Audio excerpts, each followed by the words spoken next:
ये मुख्तार का रुतबा ही था कि सियासी दांव पेच के जानकार से लेकर बाहुबली के सफर के दौरान हमेशा उसका रौब बरकरार रहा।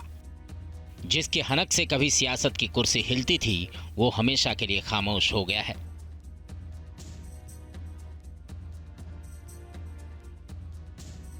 कभी वक्त था जब वो अपने बाहुबल के दम पर गवाहों को खामोश करने का काम करता था, लेकिन अब उन्हीं गवाहों की गवाही पर हो रहा है उसके जुर्म का हिसाब। जुर्म का मुख्तार खामोश हो गया है। अवधेश राय हत्याकांड में जैसे ही अदालत की कलम से उस गुनहगार के लिए सजा लिखी गई, उसके साम्राज्य का सूरज पश्चिम की ओर अस्ताचल होने के लिए ढलता दिखा। वह मुख्तार जिसकी हनक कई राज्यों में थी, वह मुख्तार जिसने 6 बार विधानसभा में जीत का परचम लहराकर मऊ से लेकर लखनऊ तक अपना सिक्का जमाया, वह मुख्तार जो कभी जेल की सलाखों में कैद हुआ तो वहां भी उसकी हनक कम नहीं हुई। वो गुनाहों की अंधेरी गलियों से निकलकर सियासी गलियारों में अपनी ठसक कायम कर चुका था।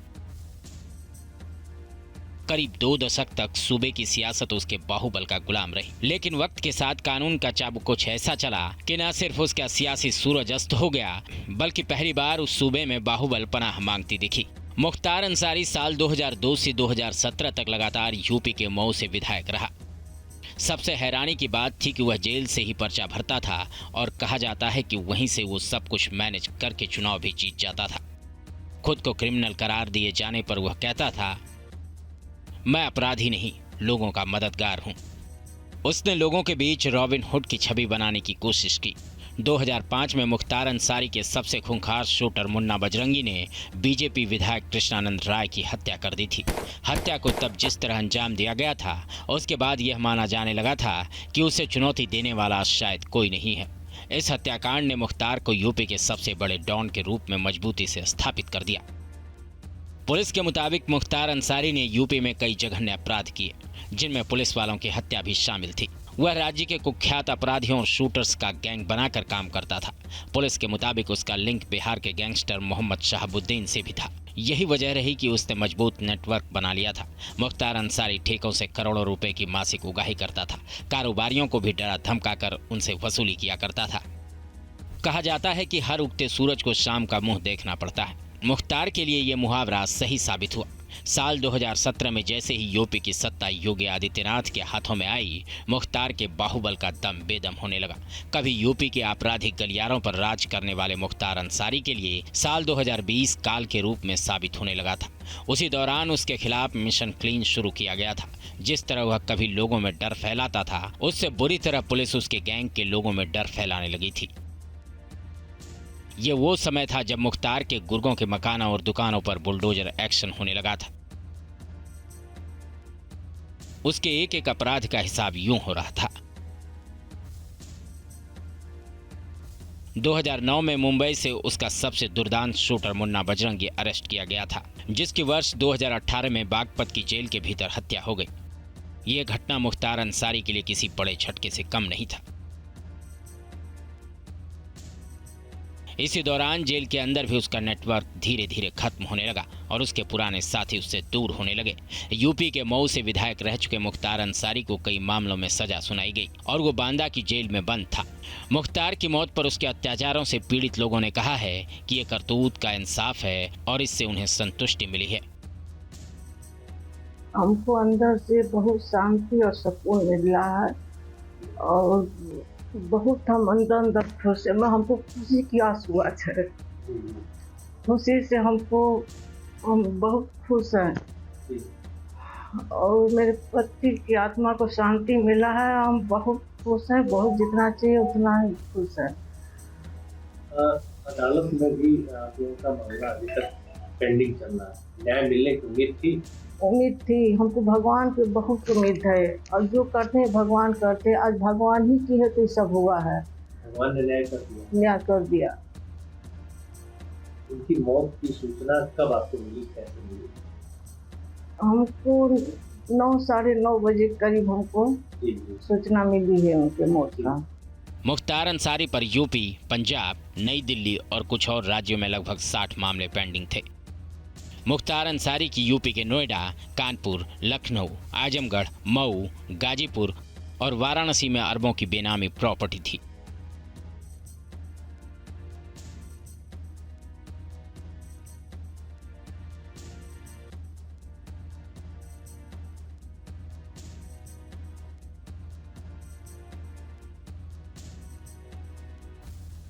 ये मुख्तार का रुतबा ही था कि सियासी दांव पेच के जानकार से लेकर बाहुबली के सफर के दौरान हमेशा उसका रौब बरकरार रहा।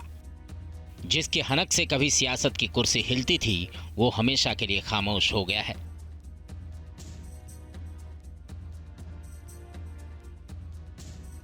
कभी वक्त था जब वो अपने बाहुबल के दम पर गवाहों को खामोश करने का काम करता था, लेकिन अब उन्हीं गवाहों की गवाही पर हो रहा है उसके जुर्म का हिसाब। जुर्म का मुख्तार खामोश हो गया है। अवधेश राय हत्याकांड में जैसे ही अदालत की कलम से उस गुनहगार के लिए सजा लिखी गई, उसके साम्राज्य का सूरज पश्चिम की ओर अस्ताचल होने के लिए ढलता दिखा।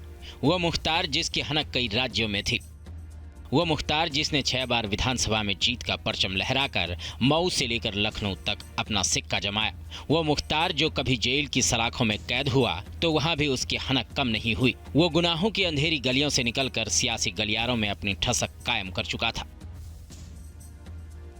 करीब 2 दशक तक सूबे की सियासत उसके बाहुबल का गुलाम रही, लेकिन वक्त के साथ कानून का चाबुक कुछ ऐसा चला कि न सिर्फ उसका सियासी सूरज अस्त हो गया, बल्कि पहली बार उस सूबे में बाहुबल पनाह मांगती दिखी।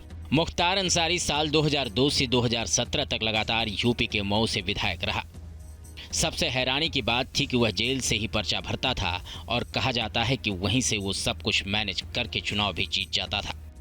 खुद को क्रिमिनल करार दिए जाने पर वह कहता था, मैं अपराधी नहीं, लोगों का मददगार हूं। उसने लोगों के बीच रॉबिन हुड की छवि बनाने की कोशिश की। 2005 में मुख्तार अंसारी के सबसे खूंखार शूटर मुन्ना बजरंगी ने बीजेपी विधायक कृष्णानंद राय की हत्या कर दी थी। हत्या को तब जिस तरह अंजाम दिया गया था, उसके बाद यह माना जाने लगा था कि उसे चुनौती देने वाला शायद कोई नहीं है। इस हत्याकांड ने मुख्तार को यूपी के सबसे बड़े डॉन के रूप में मजबूती से स्थापित कर दिया। पुलिस के मुताबिक मुख्तार अंसारी ने यूपी में कई जघन्य अपराध किए, जिनमें पुलिस वालों की हत्या भी शामिल थी। वह राज्य के कुख्यात अपराधियों और शूटर्स का गैंग बनाकर काम करता था। पुलिस के मुताबिक उसका लिंक बिहार के गैंगस्टर मोहम्मद शहाबुद्दीन से भी था। यही वजह रही कि उसने मजबूत नेटवर्क बना लिया था। मुख्तार अंसारी ठेकों से करोड़ों रुपए की मासिक उगाही करता था। कारोबारियों को भी डरा धमकाकर उनसे वसूली किया करता था। कहा जाता है कि हर उगते सूरज को शाम का मुंह देखना पड़ता है। मुख्तार के लिए यह मुहावरा सही साबित हुआ। साल 2017 में जैसे ही यूपी की सत्ता योगी आदित्यनाथ के हाथों में आई, मुख्तार के बाहुबल का दम बेदम होने लगा। कभी यूपी के आपराधिक गलियारों पर राज करने वाले मुख्तार अंसारी के लिए साल 2020 काल के रूप में साबित होने लगा था। उसी दौरान उसके खिलाफ मिशन क्लीन शुरू किया गया था। जिस तरह वह कभी लोगों में डर फैलाता था, उससे बुरी तरह पुलिस उसके गैंग के लोगों में डर फैलाने लगी थी। ये वो समय था जब मुख्तार के गुर्गों के मकानों और दुकानों पर बुलडोजर एक्शन होने लगा था। उसके एक एक अपराध का हिसाब यूं हो रहा था। 2009 में मुंबई से उसका सबसे दुर्दांत शूटर मुन्ना बजरंगी अरेस्ट किया गया था, जिसकी वर्ष 2018 में बागपत की जेल के भीतर हत्या हो गई। यह घटना मुख्तार अंसारी के लिए किसी बड़े झटके से कम नहीं था। इसी दौरान जेल के अंदर भी उसका नेटवर्क धीरे धीरे खत्म होने लगा और उसके पुराने साथी उससे दूर होने लगे। यूपी के मऊ से विधायक रह चुके मुख्तार अंसारी को कई मामलों में सजा सुनाई गई और वो बांदा की जेल में बंद था। मुख्तार की मौत पर उसके अत्याचारों से पीड़ित लोगों ने कहा है कि ये करतूत का इंसाफ है और इससे उन्हें संतुष्टि मिली है। हमको अंदर से बहुत शांति और सुकून मिल रहा है और बहुत हम अंदर खुश है। मैं हमको खुशी की आंसू आ रहे, खुशी से हम बहुत खुश हैं और मेरे पति की आत्मा को शांति मिला है। हम बहुत खुश हैं, बहुत जितना चाहिए उतना ही खुश है। अदालत में भी आप लोगों का मामला अभी तक पेंडिंग चल रहा है। न्याय मिलने की उम्मीद थी। हमको भगवान पे बहुत उम्मीद है और जो करते हैं भगवान करते हैं। आज भगवान ही की है तो सब हुआ है। भगवान ने न्याय कर दिया। उनकी मौत की सूचना कब आपको मिली, कैसे मिली? हमको 9 साढ़े 9 बजे करीब हमको सूचना मिली है उनके मौत का। मुख्तार अंसारी पर यूपी, पंजाब, नई दिल्ली और कुछ और राज्यों में लगभग 60 मामले पेंडिंग थे। मुख्तार अंसारी की यूपी के नोएडा, कानपुर, लखनऊ, आजमगढ़, मऊ, गाजीपुर और वाराणसी में अरबों की बेनामी प्रॉपर्टी थी।